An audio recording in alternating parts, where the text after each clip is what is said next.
Today on Rambling About Cars, debuts. More new vehicles debuted in the last week than we've had in the last several months. And we're not going to talk about all of them, but we are going to talk about some of them that stand out, some of them that are important, some of them that we just flat out want to talk about.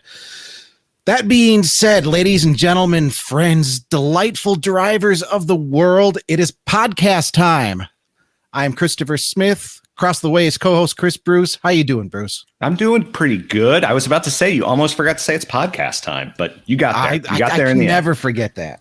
So tonight we have Kyle Connor with us, and he will be our guest. He sometimes works for our friends at IEVs, our partners. He's also from Out of Spec Studios. Kyle, tell us a little bit about yourself. Yeah. Hey, guys. Yep. Just as you mentioned, a lot of time spent with Inside EVs. We have a weekly show over there that we do, podcast every Friday morning. And thanks for having me on. Should be a blast. Super into cars my whole life. Love electric cars, combustion cars, things with two wheels. I actually just recently reviewed one of those mining earth movers, which is going to be interesting. It is, I think, one of the largest vehicles in the world, actually, which is amazing. So having a blast. Can we skip some of these debuts and just talk about that? Yeah, which brand of earth mover? 10-year-old wants to just get a big model of that and play with it. Yeah, it was called the Hitachi EH4000. And Hitachi, okay. Yeah, which is great. It looks like a giant Tonka toy. I was actually just editing that video while it came on here. I was over at Goodyear's Proving Grounds where we were driving Tesla Model S, a BMW 430i, Camaro ZL1, and then I was like, what's all that? of them over with the I looked over and I was like, what is that giant machine? And it has like 12-foot tall tires that cost $100,000 a piece. And I was like, can I drive it? And they're like, yeah. Like, no way. So I just... there's a ZL1 and a Beamer there. Can I drive that? Right. And so that was the highlight of my automotive career, I think. I'll never be able to reach that status again. And so that video will be on our Out of Spec Reviews channel probably this weekend or early next week. So keep an eye out for it. The Hitachi EH4000 Earth Mover. That sounds fantastic. That needs to be the name of some super SUV from somebody. Yeah. It's the EH4000. It just it's sounds ready to big. eat your neighbors for dinner. I'm pulling up a picture of it now.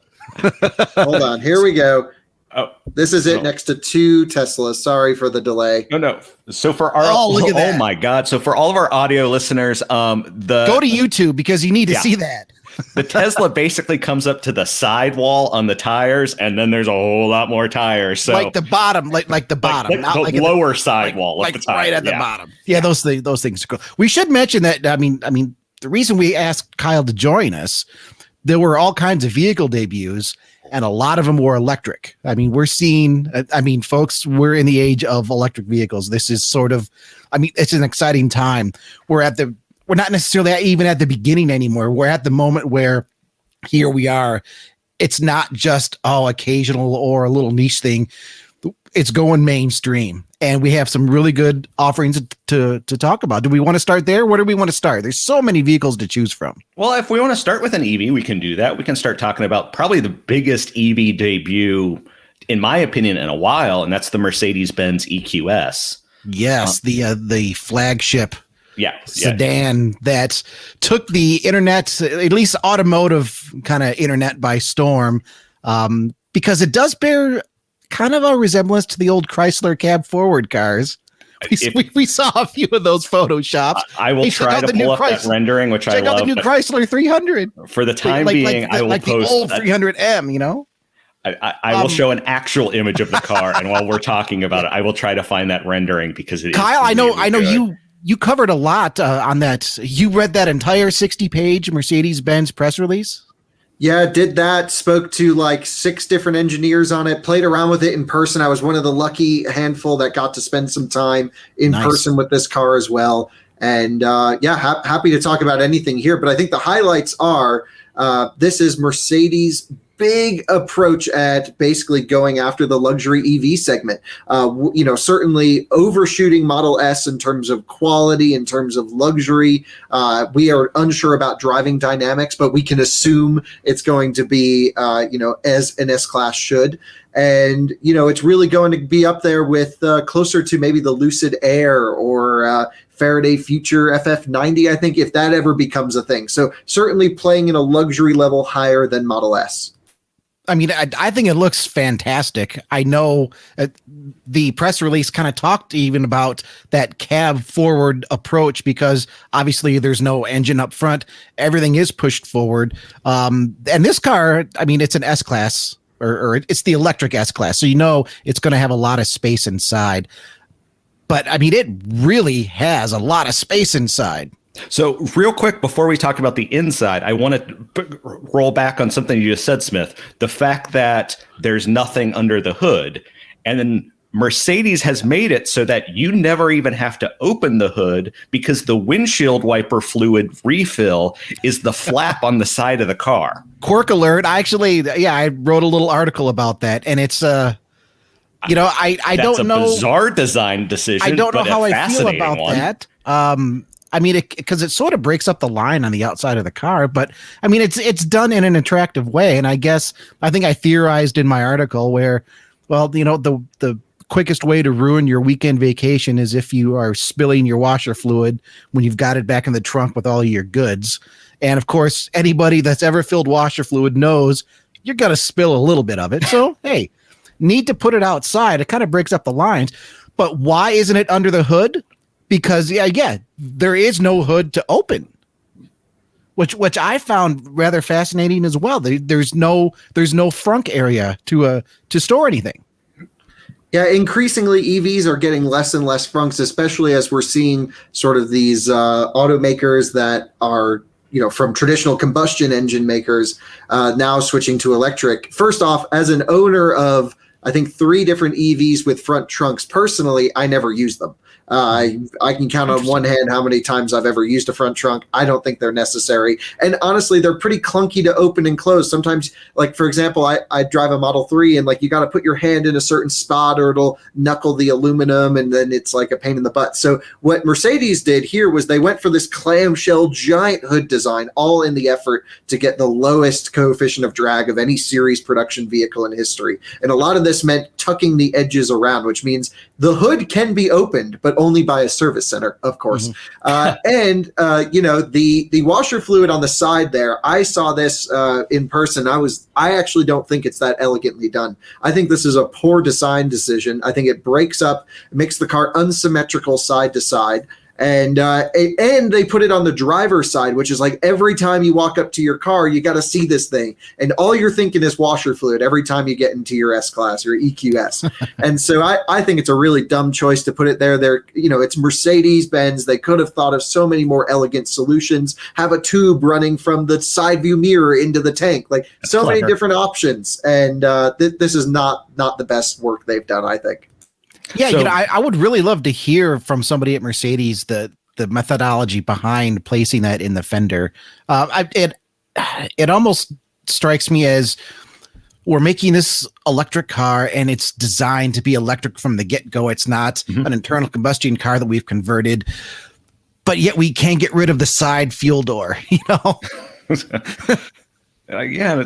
So real quick, I want to hit one thing, and that is just kind of some very basic tech specs that we know. So at launch, we're going to be getting 2 versions of the EQS. There's the 450 with 329 horsepower, 406 pound-feet, and that's rear-wheel drive only.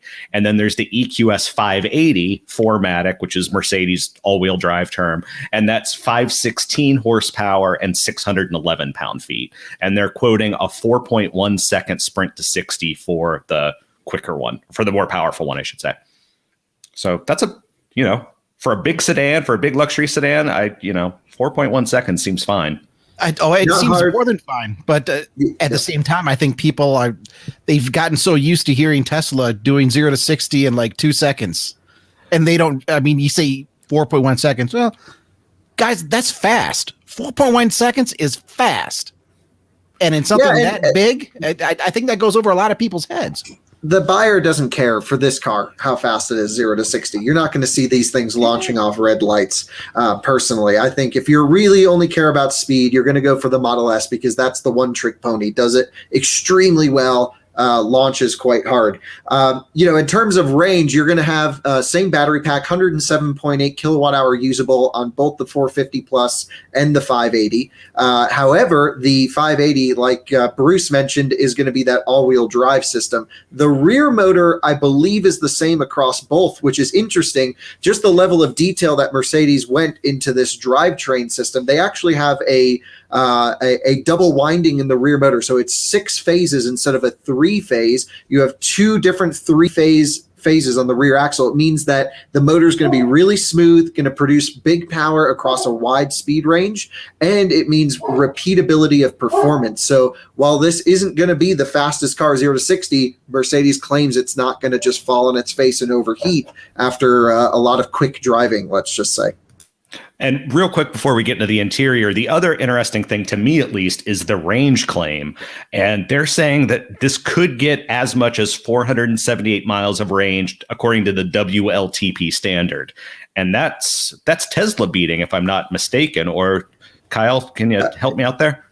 Yeah, WLTP is just a bunch of BS, in my opinion. It's not achievable. It's a totally overinflated range estimates across almost every vehicle. The EPA is probably going to be in that high 300s, very low 400s.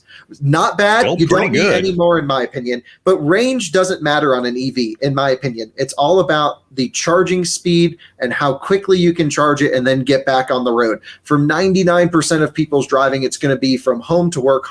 Pretty much any EV can do this. I daily drive an electric smart car with 50 miles of range, and I'm totally fine going to Starbucks in the morning and going around.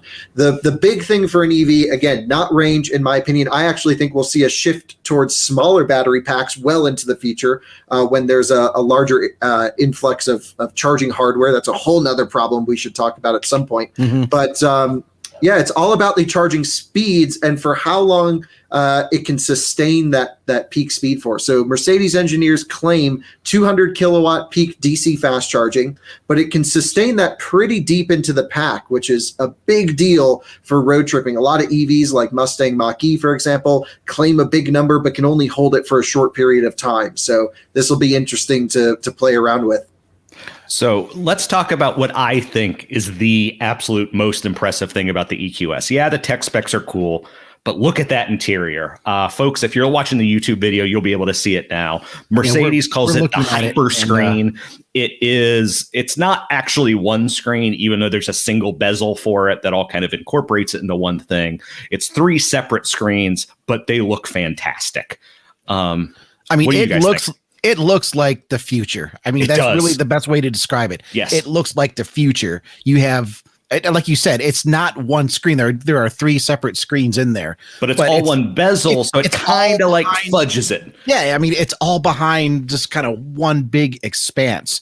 And, I mean, I think it looks fantastic.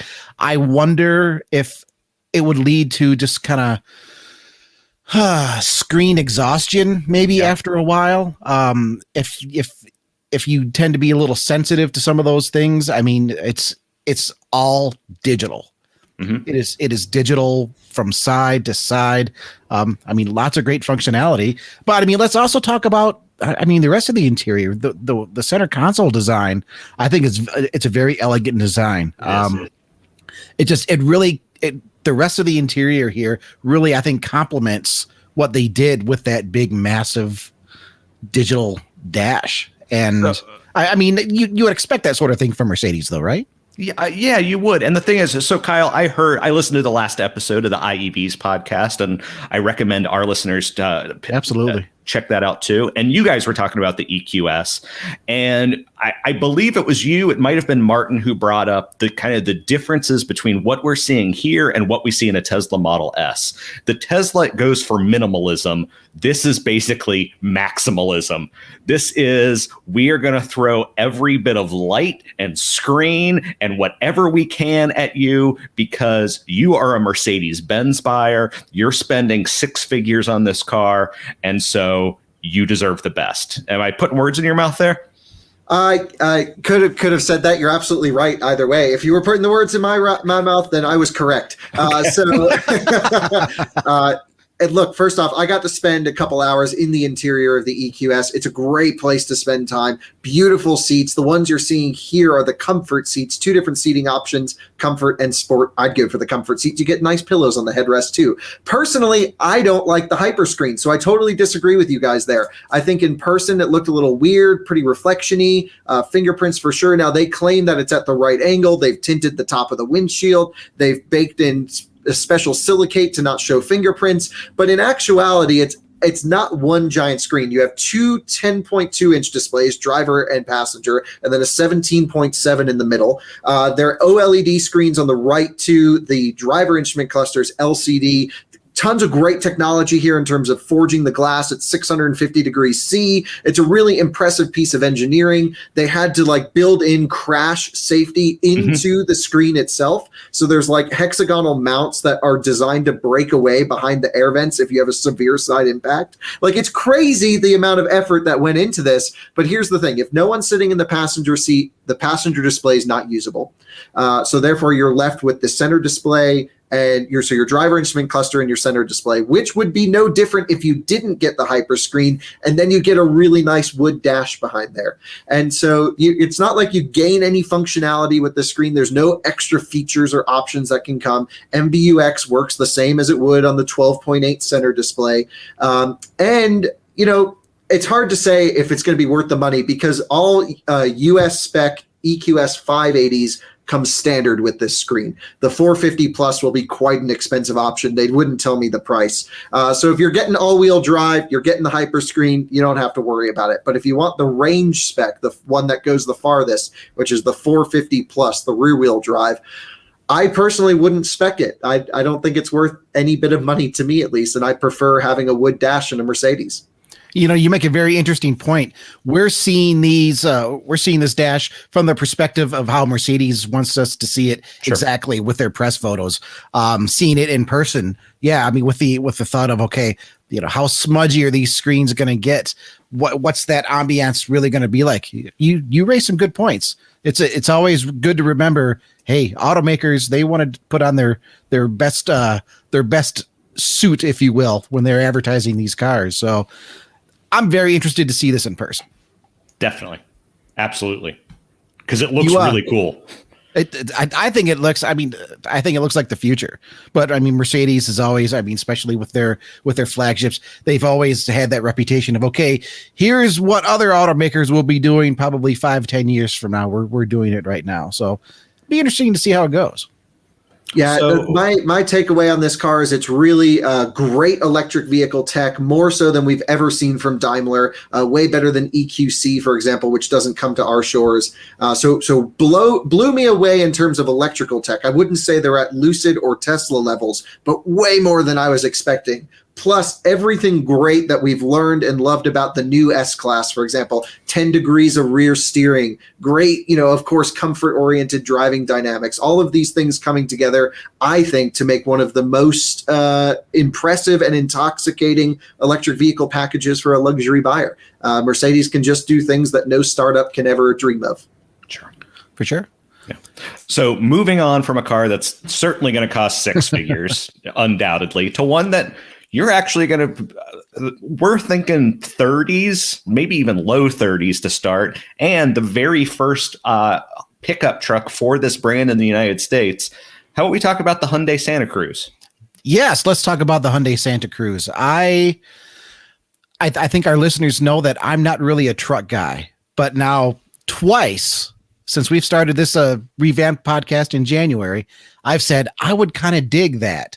One was the Ford Bronco, which, that's not really a truck, but I like that too. It kind of has that off-road ambiance. And Hyundai, the Santa Cruz. I'm going to make a fairly bold statement here. Right now, I think Hyundai is the automaker leading the world when it comes to design choices. Everything that they're coming out with right now, pretty much everything, is just hitting me right in the feels. And I've never been a fan of big grills. But Hyundai's big grille, especially this new kind of blended design. Yeah, that they started with the Tucson. It looks good. I think it looks good. And of course, we have that here on the Santa Cruz. Mm-hmm. It's a compact truck. I've never been one that's needed a large truck. That said, I did once own an F-250 Super Cab long box diesel. That, for reasons I can't explain, if I could get it back, I would. I don't make sense, right? That's why I write about cars. It's got the 2.5 liter engine. It's standard with all-wheel drive. Mm-hmm. In the base format, the engine is naturally aspirated, and I believe it's making 190 horsepower. So that was a weird thing. Hyundai said 190 plus and 180 plus for torque. They wouldn't come out with specific numbers for either the base motor or the optional engine. So we know it's at least going to be 190. It'll be around there. I mean, automakers do that. It's certainly not going to be less than that. You know, they do that when maybe they're still going through some emission certifications, and we'll see how much we can get away with before we have to cut it up. So 190, 180 torque with the turbo. It's I better check my notes on that. 275, and 310. So I mean, in something that small, the turbo, I mean, it's not going to have any trouble getting out of its own way. Even with the base engine, it won't be bad because it's a smaller vehicle. The downside is, and I find this kind of ironic as well, because Hyundai doesn't want anybody to call this a pickup truck. They want this. No, they don't. This is what a sport adventure vehicle. That's correct. It's not a truck. Obviously, it's a unibody vehicle. With the full on straight side. The bed isn't separate, and the bed is also pretty small. I think it's just over. It's just over 4 feet. I think 52 inches. I think it's 52.1 inches, which I think is 4 feet 3 inches. So just over 4 feet. And if you have the optional tonneau cover package on there, when that's retracted, the floor is still that long, but that package cuts back another 4 or 5 inches into the bed. It's a couple. So inches. I mean, you're gonna lose some functionality there. One of their press photos actually. They have an option. It's like a little cover for the back of the tailgate where you can load your bike in the back and then the bike hangs over the tailgate. And Damn it, Smith, that's the photo I wanted to talk about. okay, go ahead. Let's bring it up right now because I thought that was just one of the weirdest press photos I've ever seen. Here, talk about it just a second while I'm pulling it up so that our YouTube viewers can see it. I mean, realistically, in this day and age, people want to buy, a one-size-fits-all vehicle. So there we go. You can't really go old school with the single cab pickup truck with the longer bed. So if you're doing something that's fairly small in size, I mean, the bed is obviously going to take the biggest hit there. Yeah, we're looking at it now on YouTube. It's the back of the Santa Cruz with a mountain bike in the bed. And it has in the bed. Oh, okay. It's partially in the bed. It's like 85, 80, 70. It's mostly in the bed. And it has that protector that goes over the tailgate. But it looks like your neighbor just threw their bike in the back of the truck because it was laying in the driveway and they weren't bothered to put it in the garage. And it's just, I know they're trying to show, hey, look at the functionality of our truck, but this just comes across as, you know what, maybe we should have made the bed a little bit bigger. Yeah. And so that's the thing this is the image that I wanted to talk about because this is the image that I saw and I'm like, oh, a Santa Cruz might not be for me. So just so everyone knows, my wife and I, we have a 2012 Subaru Outback. It's not a mountain bike. It's a Cannondale. It's hardtail suspension, stuff like that. I have put it in the back of our Subaru with the seats down without any issue. It's fully enclosed. It's not hanging out like this is to me. And granted, that's not something I do all the time. It was honestly something I could transport it from one place to another twice, but I could do it. And then I look at this and I'm like, wait, I can't even put a bike in. And then also, Hyundai, shame on you. You didn't tie the bike down. So if someone were driving like this, the handlebars are going to be moving all around. Like the bike's going to be shaking. Tie your stuff down properly, Hyundai, even in your press images. I thought that was I just don't think that's a flattering way to advertise your sport adventure vehicle when you can't even fit your mountain bike in the back. And I'm with you, Bruce. I was disappointed. I mean, I guess I understand, but I was still disappointed to find.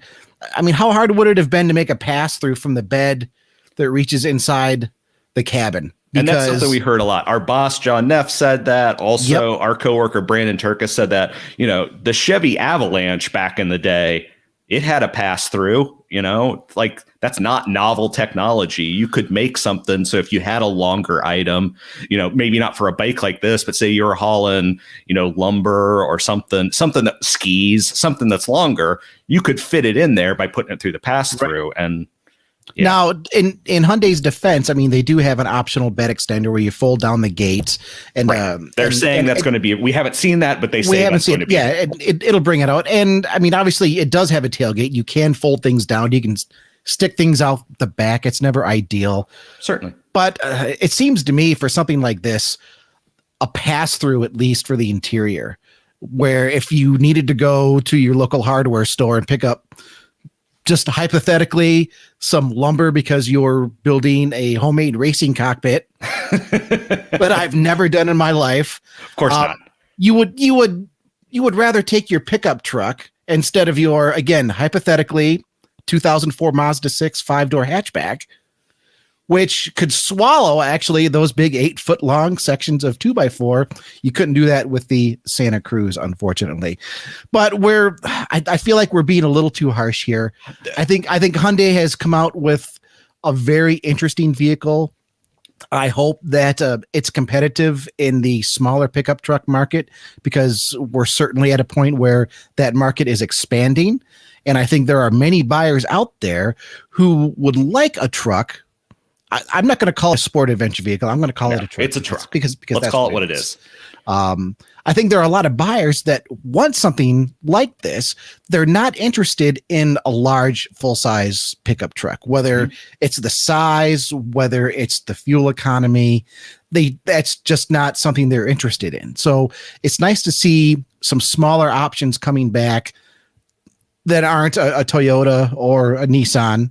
Not that there's anything wrong with those vehicles, but it's nice to see something new and refreshing. And of course, we have the Ford Maverick that's coming out that'll be a direct competitor with this. Yeah.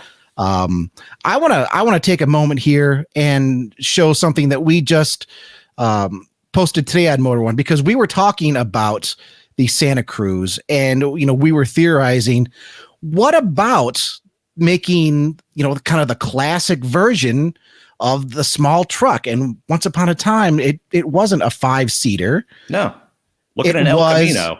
Yeah, it was a Ranchero, a 2 or 3-seater with a longer bed, right? Mm-hmm. So we had these renderings commissioned, and I mean, I don't know. I mean, what do you guys think about this? I mean, we've basically just lopped off the back seats. Mm-hmm. In theory, this bed, I mean, we didn't do any specific measurements, but with the back seat out and still some storage capacity back there, we're looking at a bed that's probably going to be 6.5 foot, which is industry standard really for a full size truck. Drop the tailgate with a bed extender. You're hauling 4x8 sheets of plywood in there. Yeah, you're losing backseat capability, but I mean, maybe this is a point of discussion. I think there's a niche for a vehicle like this. Nobody's really making one. What do you two think? Totally agree. This something with a big bed, totally usable. Personally, I would still go for the 4-door short bed for my own needs. I don't really haul around a lot of big stuff, mostly dogs that need to go into the back seat. Personally, I think, Smith, I think you mentioned Hyundai's really making a lot of neat stuff that's hitting in the feels. I'm driving the new Elantra this week is one of the cars, and it's like freaking awesome. It's great. One of the best cars I've tested all year, objectively, to hit its marks. And I think that this is going to drive really well. And I think if they made a 2-door long bed, all-wheel drive, that might be one of the neatest cars to develop like a cult following or sort of a loyal basis off of that. I would agree. And I'm with you there too. And in fact, I've been thinking about a new vehicle for a while now, and I stumbled upon a lease deal for, I think, the Kia K5, which I mean, it's pretty much the same thing as the Hyundai, like $175 a month. And I'm like, oh wow, that's awesome. That's a really good looking vehicle if you want to do a new lease. So yeah. They drive great, look great. Kia Hyundai stuff, great driver assistance is standard in a lot of their cars too. Got to say they're really killing it in almost everything I've driven recently. And if that could translate over to the Santa Cruz here, it sounds like it will. And I think the Santa Cruz is going to be super popular. We're going to see these things out in California with surfboards hanging out half the back. I'm sure someone will make one so it can kind of go up towards the roof. Lots of opportunities here for accessories, for styling upgrades. And you know what? For most people who just drive F-150s totally unloaded, this is a great solution. That's a good point. The photo I just put up here for our non-YouTube watchers, so it will have a digital instrument cluster available. Unfortunately, Hyundai did not give us a very good, just like full dashboard image. So we kind of have to look at a bunch of images and kind of imagine how they all look stitched together, but you will be able to get a digital instrument cluster. You'll be able to get kind of I still think it looks good. Hyundai's latest infotainment system that has the stereo display that makes it look like a Nixie clock. I'll be throwing that up here in just a second, but it basically looks like vacuum tubes with little numbers in them. And it's stupid. Like it's not adding any extra functionality, but it looks pretty cool. So that's why I'm on board with it. For anyone who wants to see it, it's right there now. So yeah, I don't want anyone to think that I'm down on the Santa Cruz. I don't know if it's necessarily the right vehicle for me, but I love that the compact truck segment is coming back after being gone for 30 years. When did the El Camino die? Late 80s. Well, I mean, I guess if you want to technically talk compact truck, we could, go back to like 2012 when I think the last fleet versions of the small Ford Ranger. Sure. Okay. Good point. But if we're talking about like car based stuff, we're going back to the 80s for the El Camino. Well, Subaru Baja, right? Oh, yeah. There was the Baja. How did I forget about the Baja? The Baja is so rad. That's why I like this. It's like the Baja reincarnated with great tech. That turbo engine sounds pretty potent. And I'm sure it'll have a great warranty like every other Hyundai too. Seriously, it's going to be a kick-ass truck, I think. Yeah, all of them standard all-wheel drive, the dual clutch transmission with paddle shifts. So yep, that's on the turbo. The naturally aspirated one just gets a standard 8-speed. It does. Okay. Yeah, and then the turbo. But no CVT in the base one. It's a torque converter auto. Nice. 8-speed automatic. That's awesome. Yep. There could be a lot of potential there. Hyundai doesn't really do CVTs. Hyundai and Kia, they don't really. Well, this Elantra I have has one, and it's not amazing, but it's also not terrible, but I would much prefer a direct connection somewhere. Sure. So gentlemen, are we a little early to say Hyundai Santa Cruz N? Ooh, that could be spicy. Did you hear it here first? Maybe. Come on, Hyundai. Pretty easy. It's an existing platform, so But would the N be sporty in terms of performance, like they're known, or would it be the N as in like off-roady? An off-road? I think you would have to go off-road. So it'd be like a TRD Pro N thing. Everybody and their brother's doing the special off-road truck. Who's doing an on-road performance truck right now? You got a good point. Nobody. Yeah, but I think the special off-road trucks are selling really well. Frontier will have a Pro 4X, even a two-wheel drive Pro X trim. That's probably the closest in size. Tacoma has TRD Sport and TRD Off-Road. That's all I see around here in Colorado. I think it would be leaving money on the table if they didn't do an off-road version. Yeah, maybe, but the classic sales tactic, go where your competition isn't. Nobody's doing an on-road truck, and I don't know if Hyundai buyers would be interested in that hardcore off-road. Oh, that's a good point. Version too. So Hyundai, build them both, man. Come on. You're killing it on everything else right now. Build them both. So again, let's talk about something that's going to be affordable that's coming up here. Let's talk about the new Honda Civic. Ooh. So we know the full debut is coming on April 28th, but they did debut the exterior. So we can at least kind of comment on that. I suspect this will be kind of a shorter conversation, but we can all share our feels. And while you're bringing that up, Bruce, let me take a moment here to ask automakers, why are you splitting up your debuts now? This is ridiculous, people. If you're going to debut the car, just debut the damn car. Don't debut the exterior. Oh, we'll tell you about the interior later. Next week. Yeah. I know the premise here. I know you want to continue the momentum. You're not continuing momentum. You're just frustrating the people that want to talk about your car, namely us. You're frustrating your customers who want to know about the car. So if you're listening, wherever you're at, whether it's in Detroit or Japan, Australia, Europe, if you're listening and you're with an automaker, no more broken up debuts here. If you're going to debut the vehicle. And in this case, we're looking at the Honda Civic right now. Yep. And I think it's an improvement over the last one. What do you guys think? Really? I think it's boring. It's dull as dishwater. Sorry. It's not. It's not got no pizzazz. It's got no feel. It's just like it's just generic car. It looks a little more mature than the previous one. The previous one it looked like the designer wasn't exactly sure, so they just took my advice and did them both. Here's the deal with this one. This looks like a maxed out one because you can see the LEDs in the headlights. This is really going to look bad with just halogen headlights or whatever the base lighting instrument will be. It kind of looks like someone got punched in the nose and then it kind of blew up a little bit. And it's a little bit swollen, I think, on the front end. But other than that, does the Civic need to be exciting to look at? I mean, this is an everyday kind of car. It needs to be unoffensive and not so much exciting because it needs to appeal to a wide audience. I mean, to me, it looks a little bit more like the Accord. Totally. And I don't have a problem with the Accord either. I actually was very, very close to getting the current generation Honda Civic last year. Or no, not last year, the year before. So, I mean, I was all over these things inside and out. And I didn't think the exterior styling was bad, but it just wasn't hitting me in the right areas. It felt too busy. It felt like it was trying to be a little too shouty. Kyle, I have to agree with you.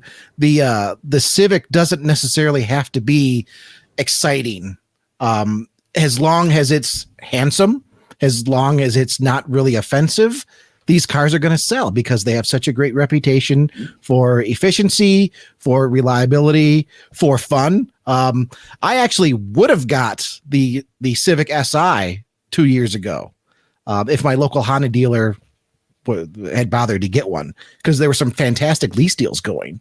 And I called them, and I'm out here in Rapid City, South Dakota. So everybody stocks trucks and SUVs. And I said, hey, I heard there's this lease deal going on for the Civic Si. And the salesman said, yeah. And I said, I'll come down right now. And we'll do up the deal. He says, well, we don't have one in stock.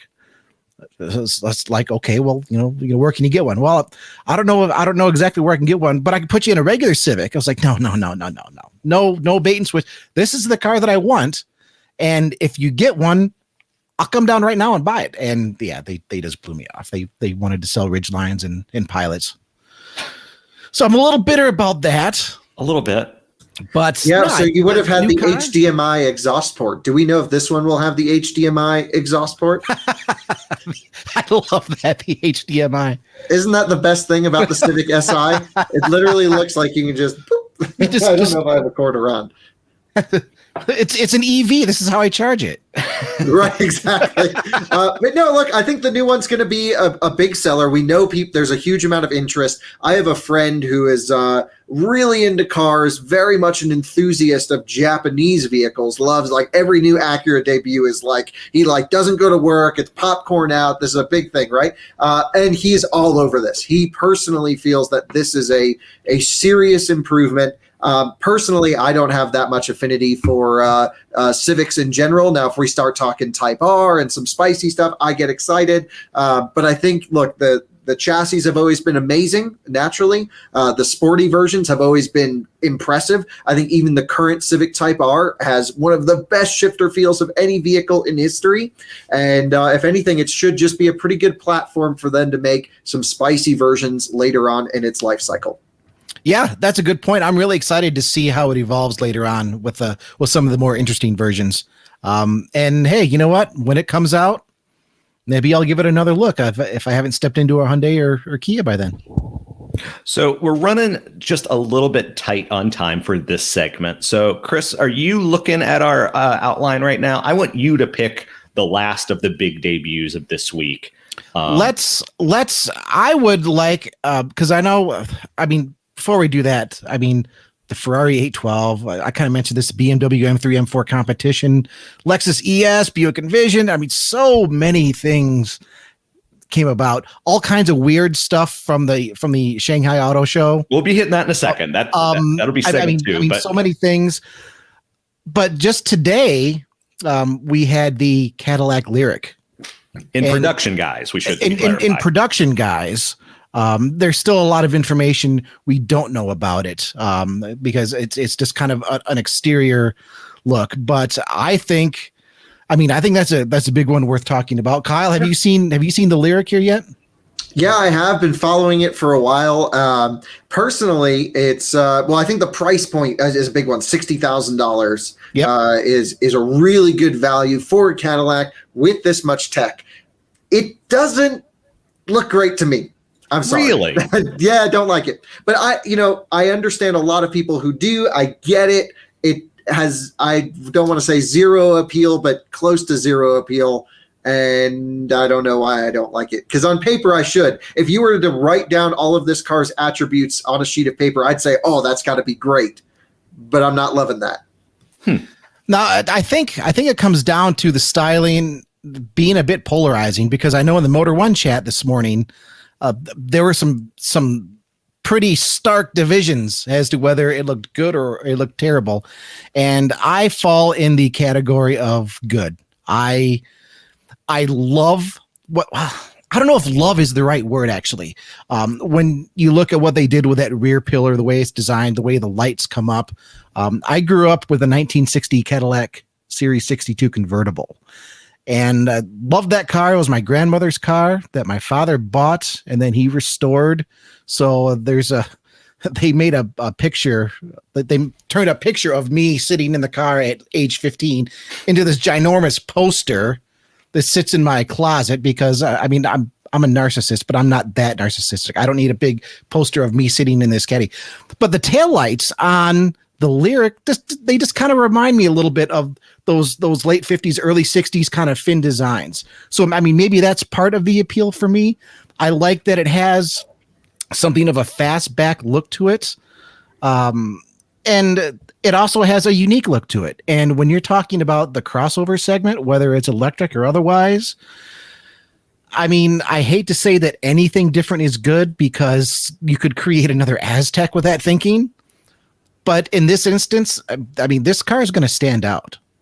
And the big thing here is are the tech specs going to hold up? And these are a lot of what we don't know.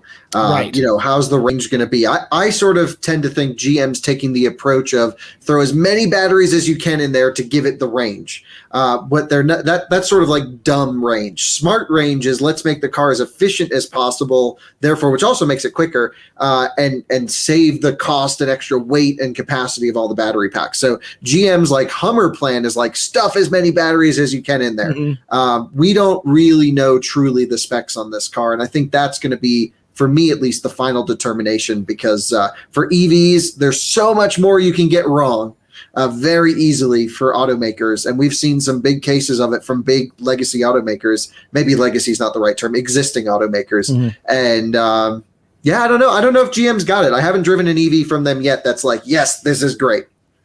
Well, I think they have it styling wise. Right now they're talking about an estimated range of 300 miles. So, it's not standout, but it's not terrible. But like you said, we're still very early in the process here. They're talking about recharging 76 miles of range in 10 minutes.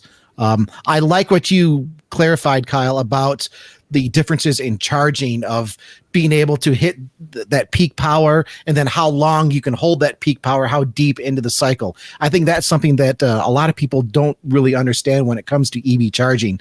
So we need to know more about this. But inside and outside, from what I've seen so far, I like it. I hope that we see more like this from Cadillac in the future. And I really like that it has an actual name.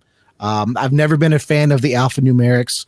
I always thought the U.S. automakers that were moving into the alphanumerics, okay, well, they're just trying to copy the Germans, and you don't need to do that. I know a lot of people roll their eyes when I say, give me a Cadillac Eldorado, give me a Cadillac DeVille. There's such history and legacy with those names. Some of it is poor, a lot of it isn't. And I think you evoke a lot of emotion when you bring back names like that. So I would love to see like a Lyriq Barritz. You know, that could be a thing. Smith, you should talk about why it's called Lyriq. Do you know it's basically the Cadillac Lyriq because Cadillac as a brand, the name, has appeared in more songs in history than any other vehicle manufacturer. Is that truth? Yeah. That's interesting. Cool. That's why it's called the Lyriq.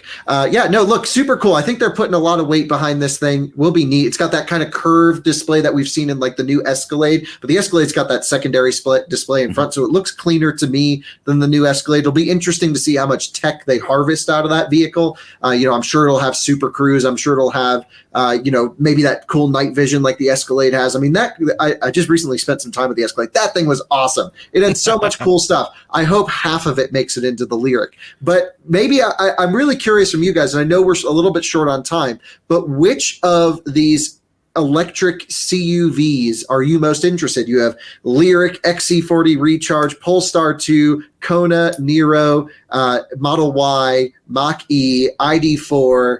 It goes on and on, of course. So which one for Smith and Bruce has captured your attention and your emotion? Because for me personally, it's the Volkswagen ID4. Really? I love it. I love everything about it. I think the specs are perfect. Drives great. I put 3,000-4,000 miles on them now. They're awesome. Granted, I haven't driven one, but to me, it's nice. Boring. Yeah, that's the point. It's so unobtrusive. It's got massaging seats. It's priced well. It gets 3 years of free charging. Charges really nice, deep into the battery pack. And it's got great driver assistance. And it's just so comfortable and quiet. And it's got play and pause buttons. And it makes me happy. Okay. So crossovers. Electric. Bruce, why don't you go first. Man, dude. All right. What if my answer is none of them yet? No, that's very fair. What is your So Bruce, you're none. Smith, what do you think? I mean, it's really a toss-up. I think for me right now. I mean, the Lyriq is obviously fresh in my mind, and I'm really interested in seeing how that develops and how that shakes out. And Mach-E is also there too, and I think a lot of listeners might be surprised by that. Because I mean, I'm a Mustang guy. I've got a Mustang in the garage, and I've preached quite often about how I don't think this should be called a Mustang, but that doesn't take away from the fact that I think it looks cool. It's supremely quick in GT form, and even not in GT form, it's still going to be entertaining. And I think it's an exciting direction for Ford to take. I just wish that they had the guts to let it stand on its own and not tie it with the Mustang name. To me, it sounds like they're not really sure if people will accept it, so we'll wrap it up in a Mustang blanket. I don't think Ford needed to do that. I think the Mach-E looks like a good vehicle all around. So I mean, yeah, I guess it's a toss up between those two. Yeah, if you held a gun to my head, Mach-E would be the one that I picked. But pretend I'm holding a gun to your head. Which one were you going to choose? It's going to be Mach-E. Really interesting.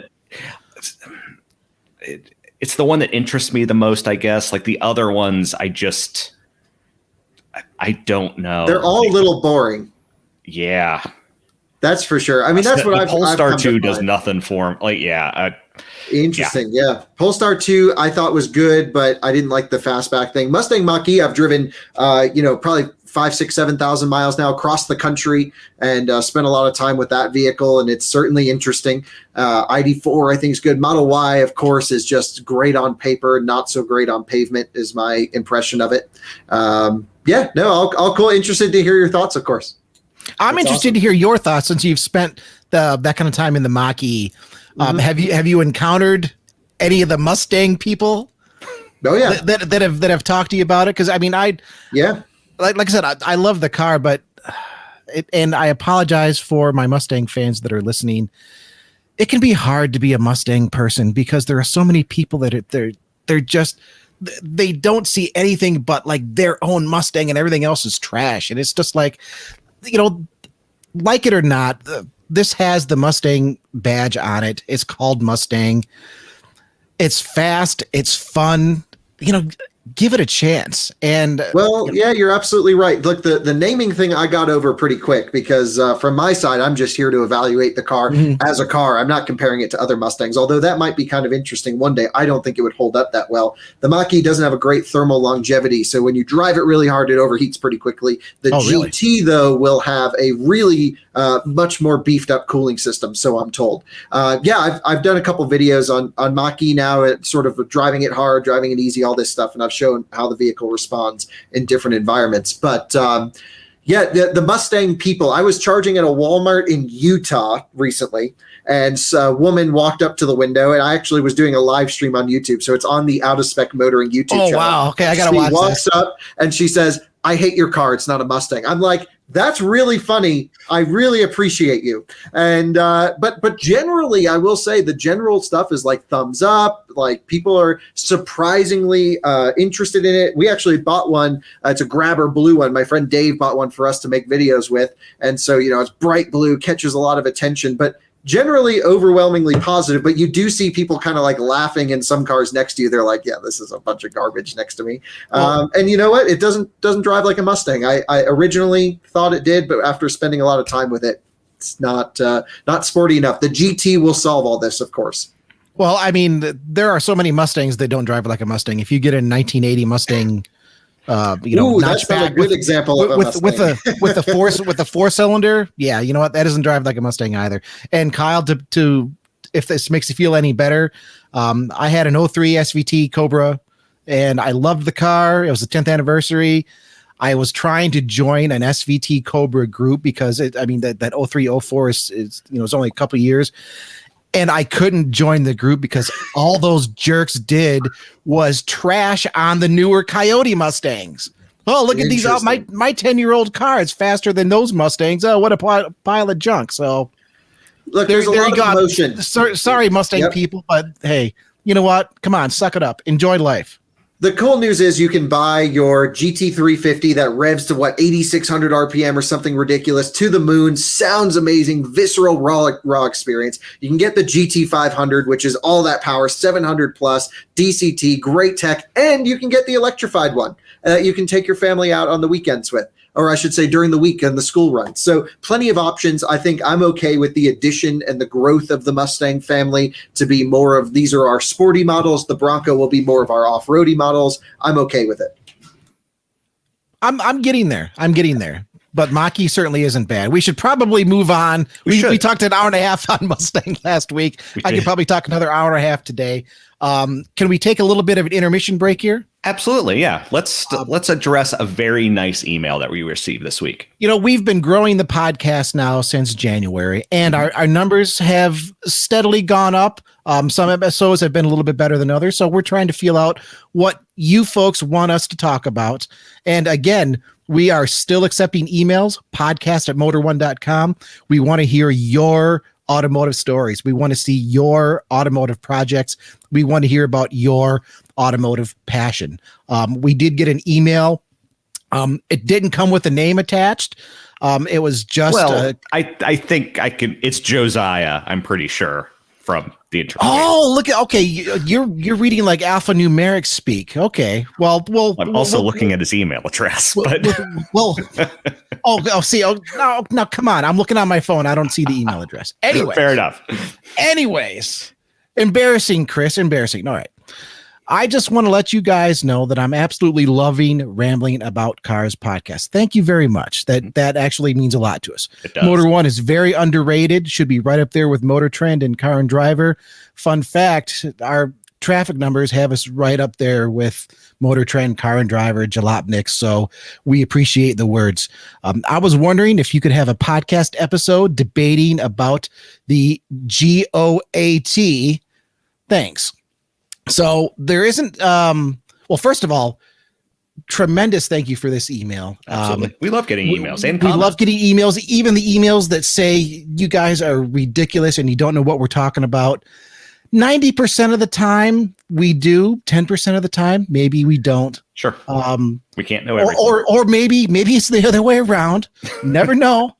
But hey, any email, especially the nice ones, thank you very much. We hope to continue doing great podcasts for the foreseeable future. Certainly.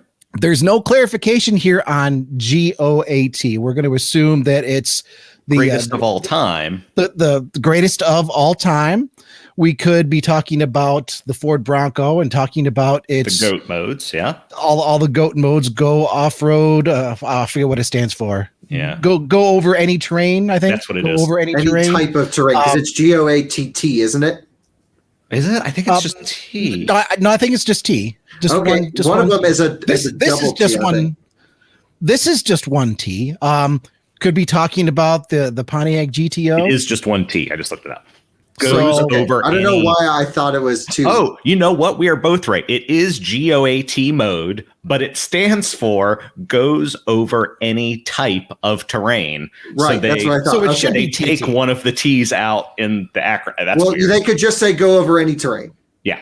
They could say go over any terrain, and unless it has to do with that overwrite Land Rover battle thing. I'm going to overwrite everything that Ford Motor Company says about this and say it's go over any terrain. But there we go. That's something we could do in the future, though, is talk. We'd almost have to go by segment, though, because there's not one greatest of all time car, because no, there is. Cars do. Oh, there is. Uh-oh. What is it? The Nissan Murano Cross Cabriolet. Nope, you don't understand. This is literally the best car on the planet.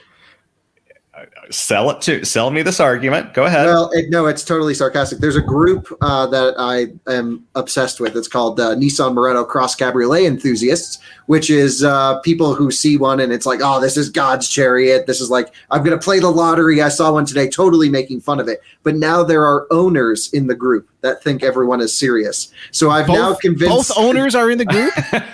Owners and enthusiasts that like to make fun of it. So I've convinced. No. I mean, like both, like the two owners. Oh, I see what you mean. The There's a few of them. There's at least 100 of them that own these things in this group. And they think we're totally legit. But I've convinced Nissan to let me take one out of their heritage collection for the ultimate review of the ultimate car. Oh, really? You should do a drag race share with that. that. With us when you do. You should do a drag race with that and a Pontiac Aztec. No, and if you GTR. want, I could line up a Mustang 2 for you.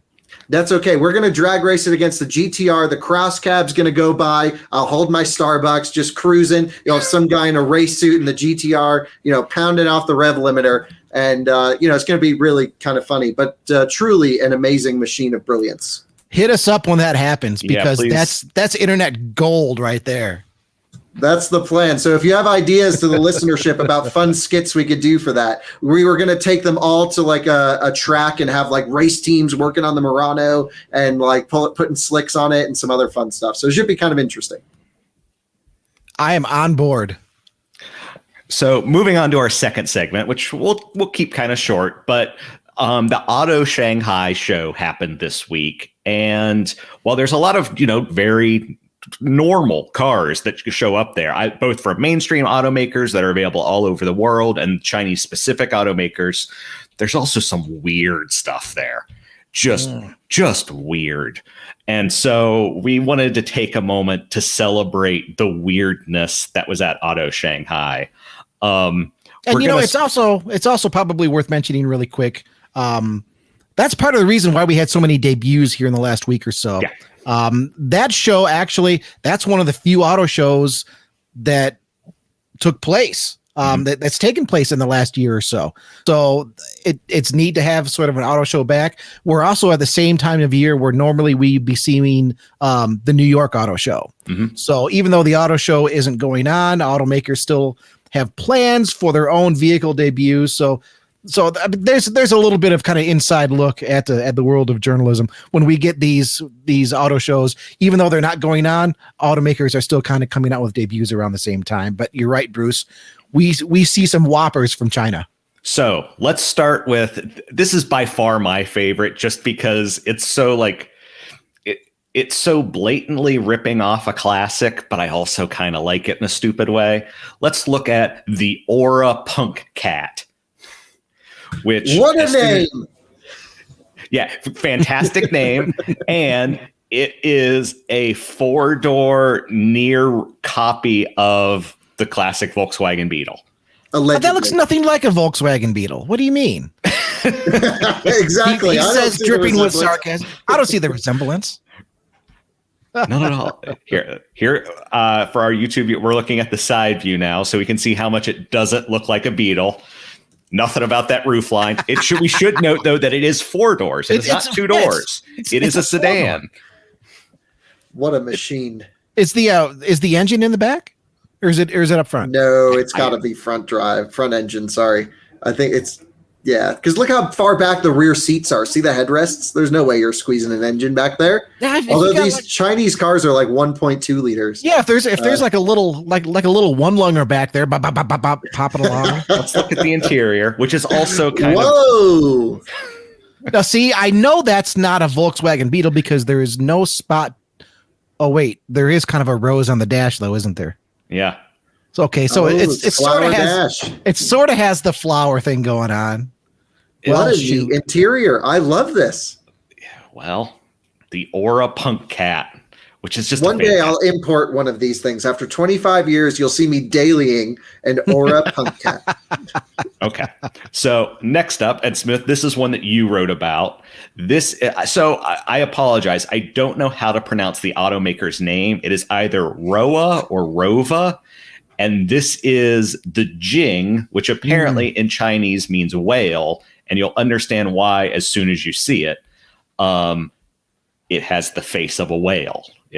There's just no other way to put it.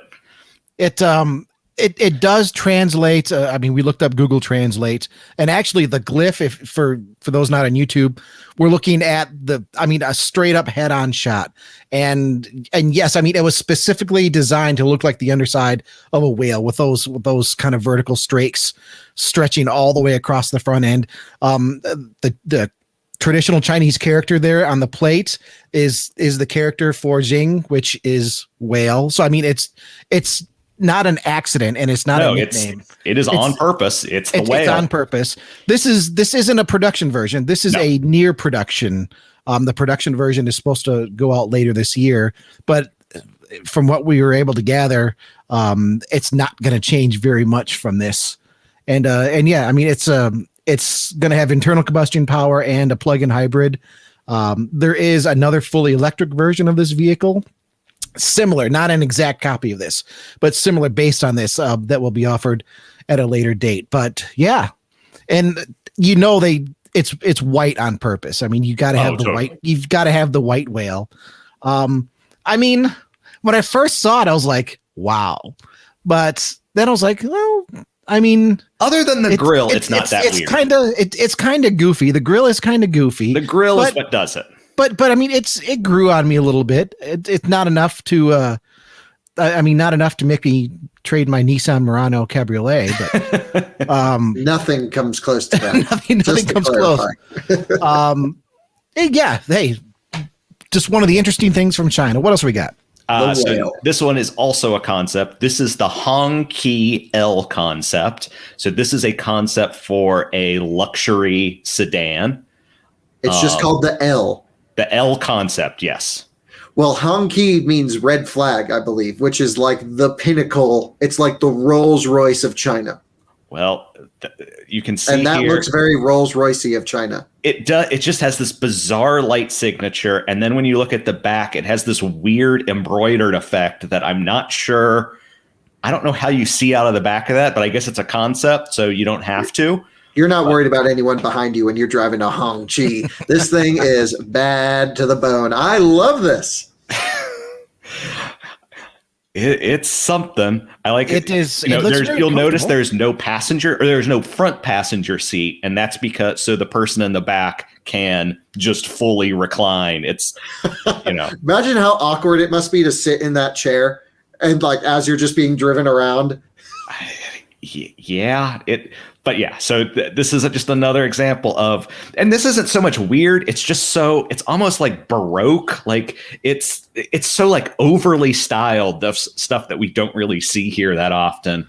I don't know that face, it just can you scroll back to the front there, please?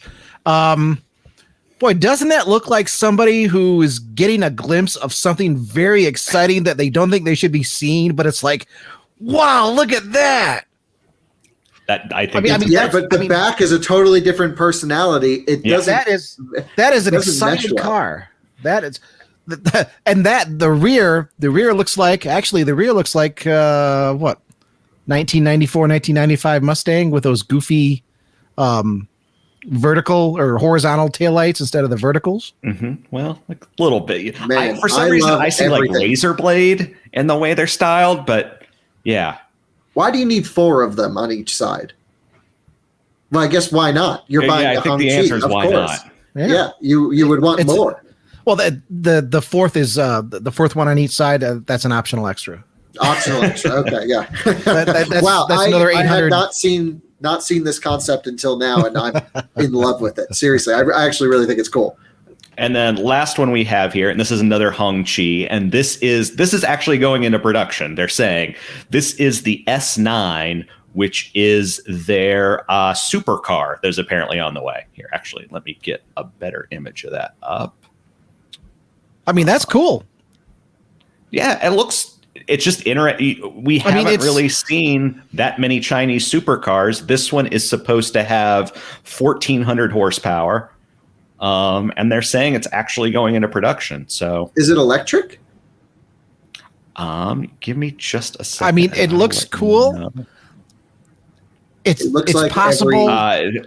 According to our story on it, it's a plug-in hybrid with a V8 engine, making 1,400 horsepower. And I mean, it's cool, but Kyle, I think maybe you were about to go down this road. It's another supercar. It kind of, they all look the same. I'm starting to get supercar, or maybe in this case hypercar fatigue.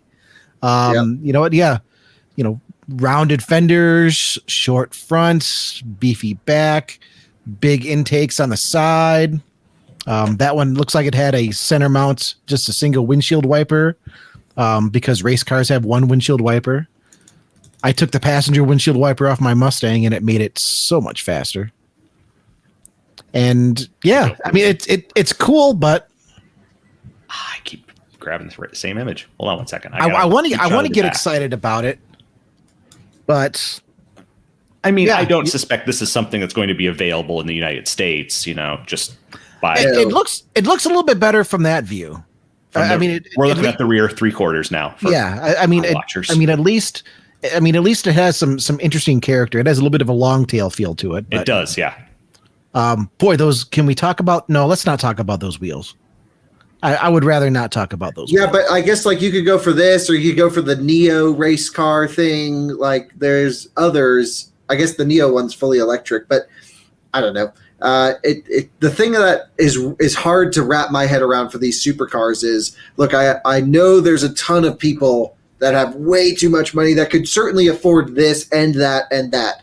But at the end of the day, these things don't really impact our everyday lives. So what I would love to see is Hongqi make sort of like the I forget exactly the model name, what their SUV is, maybe the HS9, I think. Love to see them make like a real sporty, something crazy out of an SUV, because we know the Chinese market loves SUVs and they love being better than everyone. So how cool would it be if they put this drivetrain in their HS9 SUV? That would just be absolutely bonkers. And I think they would sell 10 times as many as these. Probably true, but also, there is something about a halo car for a brand that kind of gets them recognition. And if, as they're saying, this actually goes into production, they can say, hey, look, we've got a 1,400 horsepower supercar. So, I agree. You're certainly right that the mass stuff matters, but, for any brand likes to have a halo, I think. Sure. Well, not a bad way to start. 1,400 horsepower. We're sort of numb to power numbers these days, but that's a ton. You're not wrong when you say we're numb. because I hear 1,400 horsepower. Yeah, that's a lot. And then that's where it ends. And it's like, Right. It's like, no, that's way beyond a lot. Oh. So wrapping up here, we each wanted to pick our favorite debut that we've kind of covered. So Kyle, you're our guest. Why don't you go first? Of what you've seen, what's your favorite? Yeah, well, I think the most relevant in our marketplace, the one that could have the most effect on an entire industry, for example, or segment of vehicles, I should say, would be EQS. I think it does. The battle between electric vehicles is no longer on efficiency, technology, range. It's about all of those things, but then the plus. How comfortable is it? How much features are there going to be in there? What's the NVH like? What are the driving dynamics like? And I think it opens up the world of EVs to a new conversation, not focused on paper specs and actually focused on usable daily features. And I'm pretty excited about that. Very cool. Smith, how about you? Oh gosh. I'm kind of torn between Santa Cruz and Lyriq. Santa Cruz has, it has the right now kind of hits me in an area that's not really interested in, but this makes me interested. This makes me interested in looking at trucks again. I love its design. I love the idea of an N model, a nice on-road performance vehicle. But I just like it has an alternative to an SUV or even a modest hatchback, something that stands out different. The Lyriq is, I like the Lyriq because it's not right now, it's looking towards the future, but it's giving us that taste of what it's going to look like right now. And I hope that it can mark sort of a new era for Cadillac, because Cadillac's had it kind of rough the last few years. If they can get themselves refocused and organized and in a good direction, and they can back that up with everything that they're saying the Ultium platform is going to be capable of, then we could have some really great Cadillacs coming in the future. So I am going to go Santa Cruz as well, even though, I had my complaints about it. I think that recreating or bringing back that small truck segment, the unibody truck segment, I think it's going to be a huge thing. And it's interesting if we look at kind of the time frames, and we don't know anything for sure yet, but it looks like the Santa Cruz is going to be on sale a couple of months before the Maverick is. So it'll be interesting to see if Hyundai can really capitalize on that kind of being first to market thing and, really market the Santa Cruz to be a competitor against Ford, or with Ford being, the kind of the king of the pickups, that once the Maverick comes out, that it's just going to steamroll things. Regardless, I like that this segment is coming back. So yeah, I like to see it. And that, I guess now Stellantis, Dodge, Jeep, they're going to be watching Santa Cruz and Maverick like a hawk. Oh, and General Motors, they both are. Because especially Stellantis, they have such a portfolio of vehicles they could draw from to bring a small Ram back into the state. So yeah, we're on the cusp of many things. Yeah, many things. So Kyle, we just happen to have enough time that you get to do our new guest quiz. I was trying to draw out our conversation about the Hongqi and how cool it was, and my cross cabriolet diversion. We got just enough time before signing. So just enough time. Every new guest goes through this. There are no wrong answers, but of course, the people of the world will be judging you internally. Exactly. So no pressure. That's okay. Bruce, I kind of led the last one we did last week. Why don't you lead us off here this one? So, what is your favorite car of the 1980s? Lotus Esprit, I guess, or is that 70s? It was. There were variants popular in the 80s. Yeah, yeah. You could get the turbo and stuff in the 80s. Okay, sure. What is your favorite car of the 1990s? Good question.